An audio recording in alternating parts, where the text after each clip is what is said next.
Será que o Gilmar, né? Será que a Minas, ela veio no mundo só para... Não que isso seja pouco, só para fabricar delícias caseiras, só para poder ter essa experiência de nostalgia, para ter essa relação maravilhosa, ter uma equipe maravilhosa. Tudo isso eu já estaria muito satisfeito. Mas assim, poder através da Minas e da história, poder proporcionar uma nova história para esses jovens da nossa comunidade é maravilhoso.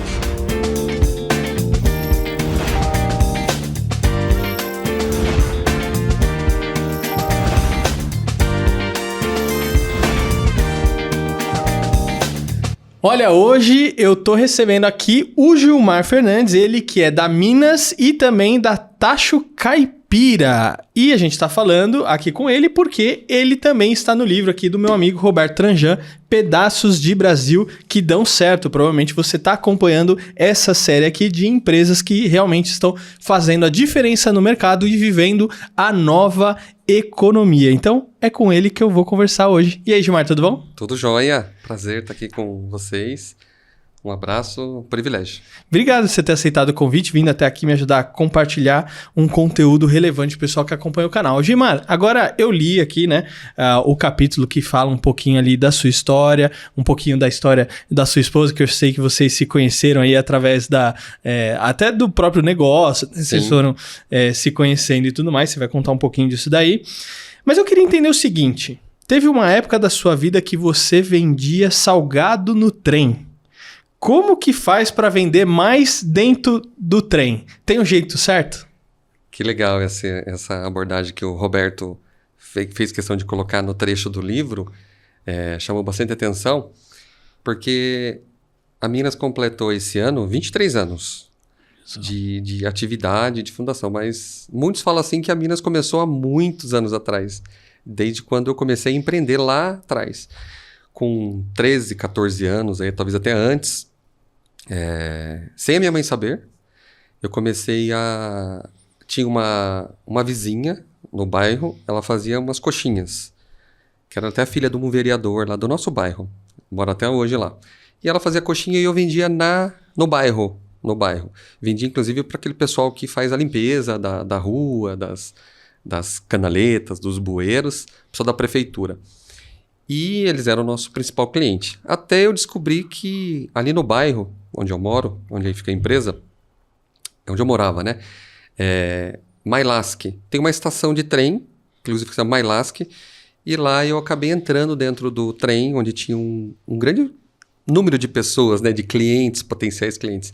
E aí eu acabei indo dentro desse trem para algumas estações. A primeira ali, tipo Amador Bueno, Jardim Belval, Carapicuíba.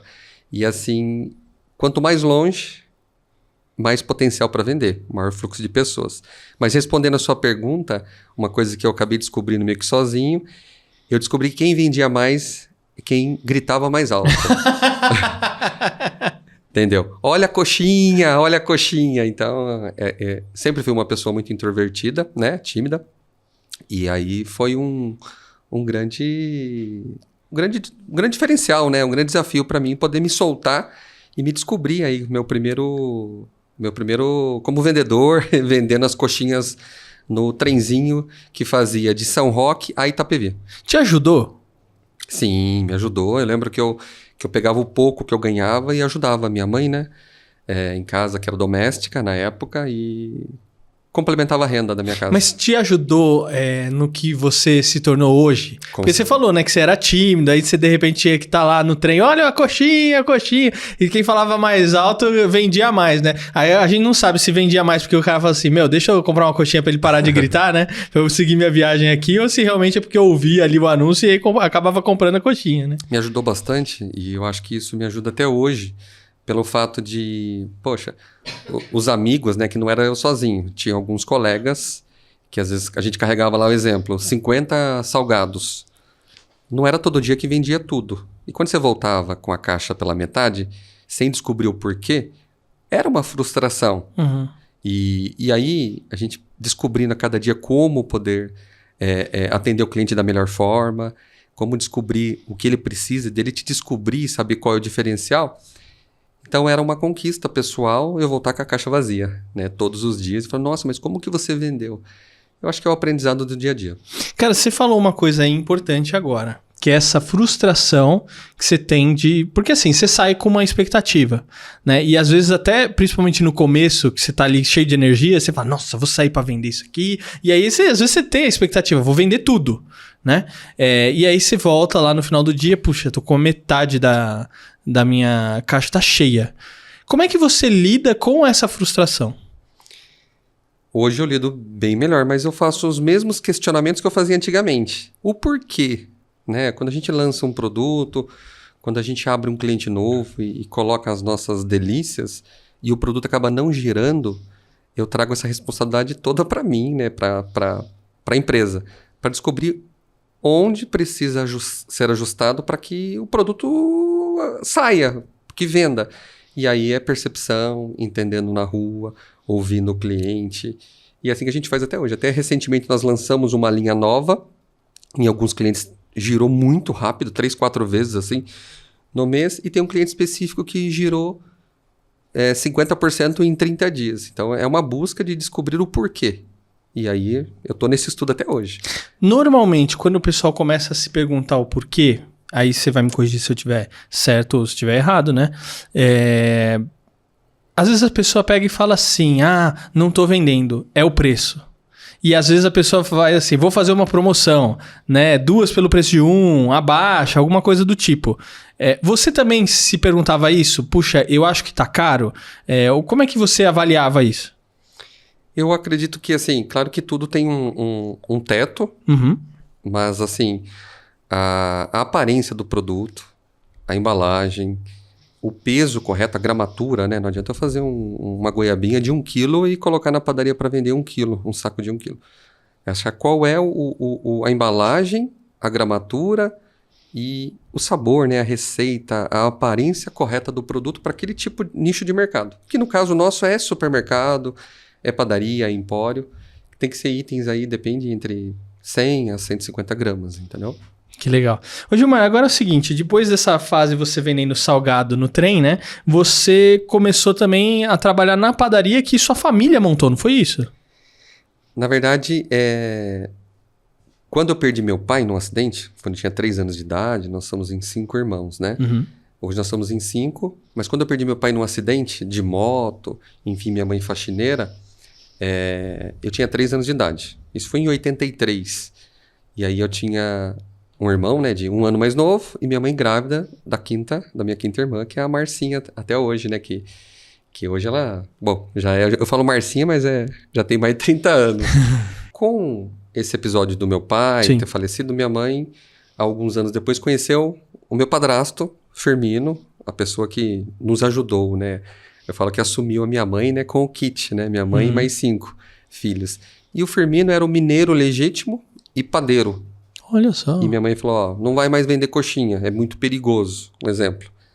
Vai trabalhar dentro de uma padaria, vai lá ajudar o seu padrasto.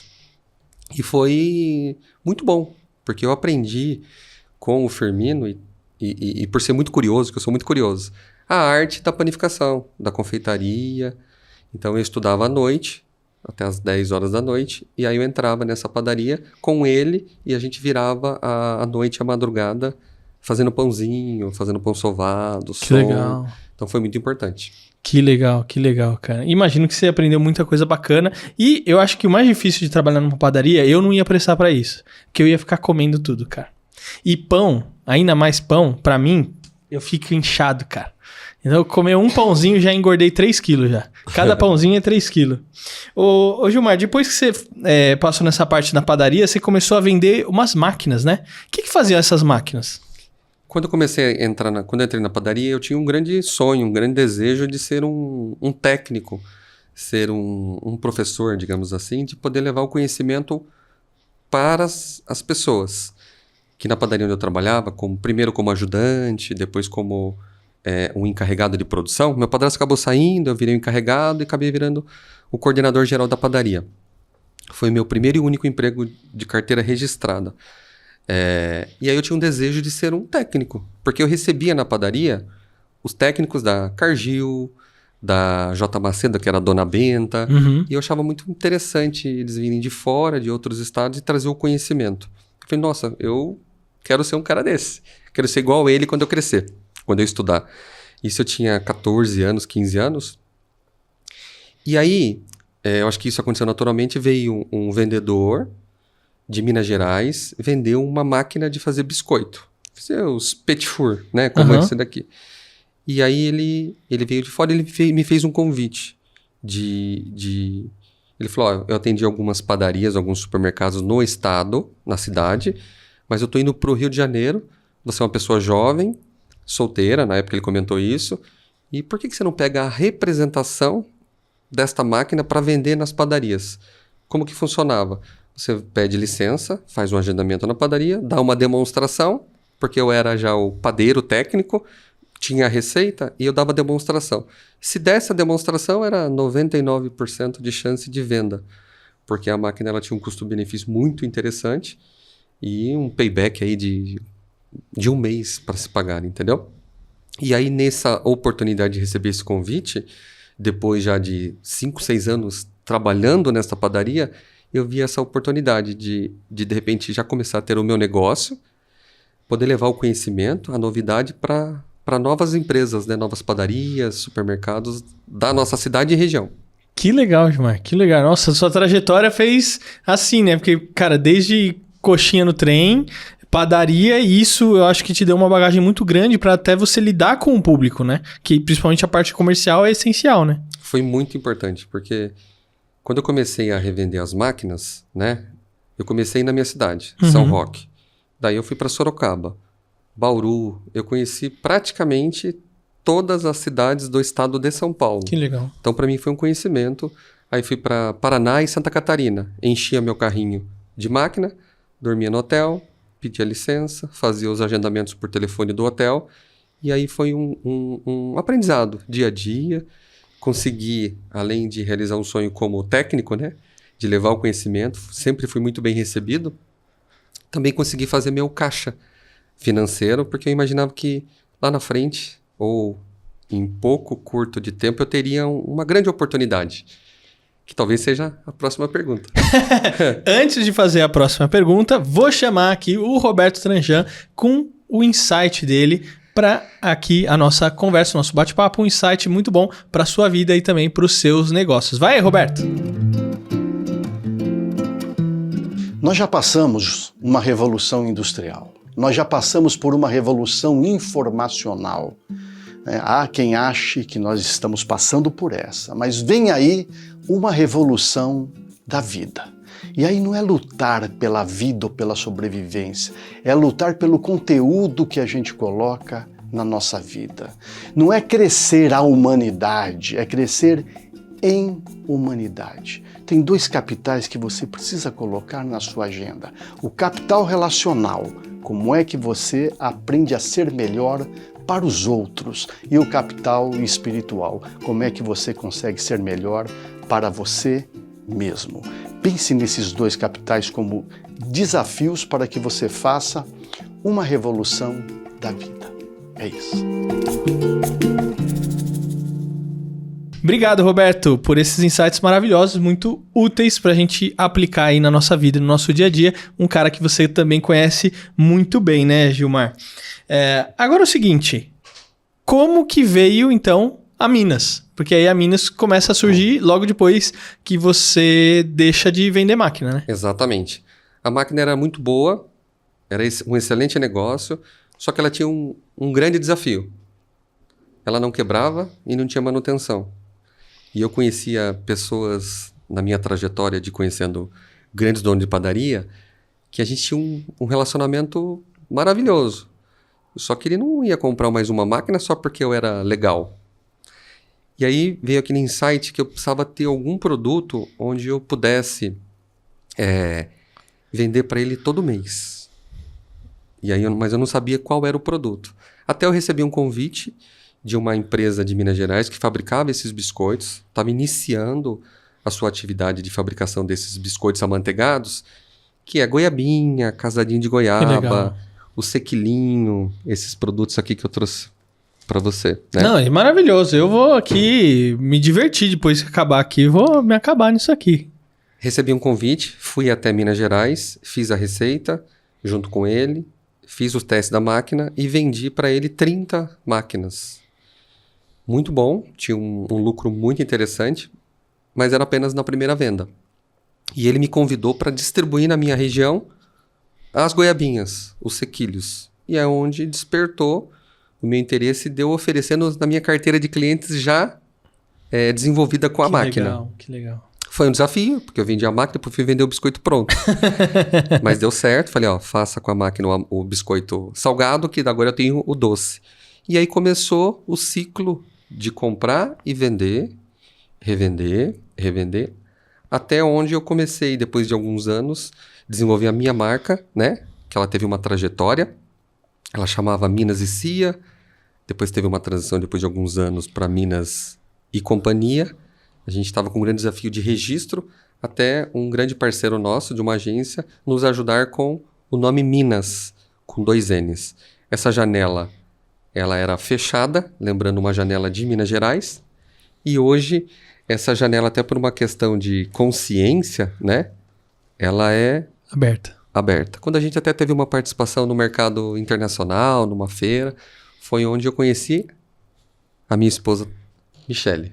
Onde fez toda a diferença, né, para a empresa. Que é nutricionista, inclusive, não é? Começou como nutricionista, né, recebeu o convite para trabalhar com a gente, mas o carinho, né, o toque feminino, o carinho que ela começou a lidar não só com os produtos, não só com a qualidade e a segurança dos alimentos, mas até uma segurança para mim, né, começou até a cuidar da empresa. Isso tem que ser assim, você precisa cortar o cabelo assim.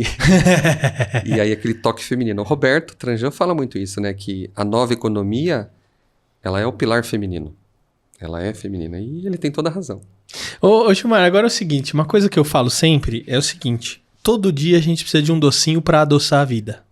A gente não pode passar o dia sem comer um docinho, né? Senão a vida fica meio amarga, fica meio chata, né? Agora vocês têm um outro projeto que vocês chamam de adoçar a vida, né? Eu queria que você falasse um pouquinho o que é esse adoçar a vida que o Minas traz. Que bacana. Boa pergunta. Assim, adorei. O adoçar vidas veio de uma descoberta, através até do livro do Roberto, né, do Velho Menino, que começou num processo, num programa chamado Limiar, que é a descoberta do seu propósito de vida. É um processo de meses, talvez até 1 ou 2 anos, né, que é um processo natural, onde o Gilmar e eu, né, descobri o meu propósito da minha vida. E foi uma lapidação, até um agradecimento especial ao Ivo, né, que me ajudou nessa descoberta. O Adoçar Vidas, hoje ele é um programa, tá? Hoje ele tem uma carinha, hoje ele tem uma logomarca. Na verdade, o Adoçar Vidas ele sempre esteve presente na Minas, né? Na verdade, hoje existe um programa que consiste em jovens da nossa comunidade, do nosso holograma. Uma parte, 1/3, são filhos e parentes dos nossos colaboradores. Uma outra parte é colaboradores dos nossos clientes e outros jovens da nossa comunidade, de 15 a 19 anos, onde a gente, com tudo que nós aprendemos nesse processo de transformação da metanoia, a gente leva para esses jovens, né, como eles se prepararem para a entrada no mercado de trabalho, como se comportarem. Na verdade, eu faço 2 perguntas aí para mim nesse processo, que é assim, será que o Gilmar, né, será que a Minas, ela veio no mundo só para, não que isso seja pouco, só para fabricar delícias caseiras, só para poder ter essa experiência de nostalgia, para ter essa relação maravilhosa, ter uma equipe maravilhosa, tudo isso eu já estaria muito satisfeito. Mas assim, poder através da Minas e da história, poder proporcionar uma nova história para esses jovens da nossa comunidade é maravilhoso. Esse ano, esse programa, a gente finalizou agora, se eu não me engano, a 5ª turma de jovens adoçados dentro da empresa. São turmas de em média de 10 a 12 jovens. E é um projeto lindo que, na semana que acontece, né, no mês que acontece, movimenta toda a empresa. Assim, muito gostoso. Você teve já algum feedback de algum desses jovens, né? Do como vocês adoçaram a vida deles e de como isso impactou ou ajudou de alguma maneira eles? Isso. Vários. Eu até achei que esses comentários, às vezes esses feedbacks viriam daqui 5, 10, 15 anos, mas isso já acontece. A gente encontra na nossa cidade, por ser uma cidade de São Roque, uma cidade pequena, de 70, 80 mil habitantes, jovens trabalhando já recolocado no mercado de trabalho.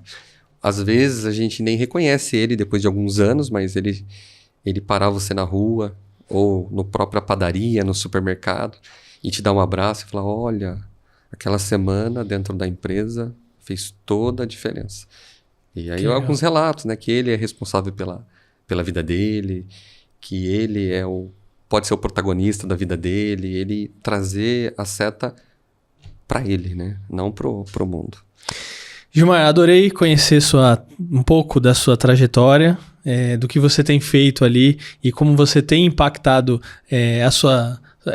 a sua cidade ali, né? Porque eu acho que a gente tem esse objetivo que a gente vai impactando sempre quem a gente está à nossa volta, né? Então, às vezes, o vizinho, a nossa família, depois a nossa cidade, nosso estado e, consequentemente, o nosso país e o mundo, né? E aí, tem uma coisa aqui pra gente fechar, né? Que me marcou pelo livro, que você tem uma frase que marcou você que é faça por merecer, né? E aí você tá até trazendo essa questão agora de que, né, de ensinar pro pessoal, de pegar a seta e apontar para ele e trazer a responsabilidade para ele mesmo, né? E aí, para fechar, eu queria te perguntar o seguinte, você acredita que você fez por merecer? Eu acredito que eu já fiz por merecer e acredito que ainda tem muito o que ser feito, tá? Esse processo com os jovens, com a equipe principalmente, né? Com a equipe, porque eu comecei lá há 20 e poucos anos atrás, mas nada seria possível sem a equipe, sem o time, né? Sem os clientes. Michele, depois que ela entrou na empresa, tomou outras diretrizes, né? Porque são mais olhares. Enfim, fazer por merecer, quando eu escuto um depoimento desse jovem, para mim eu falei, poxa, ó, que bacana, que valeu. Às vezes as pessoas perguntam, mas quem são esses jovens? Às vezes eu até pergunto, quem é esse jovem que vai lá na Minas? Desesperançado, desacreditado, enfim, eu falo assim, esse jovem sou eu, né, de 30 anos atrás, né? Hoje eu tô com 43 anos e aí cai a ficha, né? Poxa, que legal a gente estendendo um pouquinho e devolvendo um pouquinho disso que a gente, graças a Deus, vem desenvolvendo, vem conquistando, vem criando, entendeu? Muito bom, Gilmar. Obrigado por você ter vindo, viu? Eu que agradeço aí pelo convite e tenho que agradecer, tá? Primeiro aí a minha equipe, a Metanoia, a vocês e minha esposa que veio aqui me acompanhar. Muito bom. E ó, se você nos acompanhou até aqui, não esquece aí de deixar o seu like, o seu comentário, se inscrever aqui no canal e ó, acompanhar também os outros episódios aqui, que a gente tá fazendo uma série dos pedaços de Brasil que dão certo. E ó, sabe o que eu vou fazer agora? Eu vou aproveitar aqui a minha cesta maravilhosa que eu ganhei do Gilmar, lá do Minas. E você pode acompanhar também aí no Instagram Minas e descobrir um mercado perto de você onde tem os produtos. Valeu, até a próxima.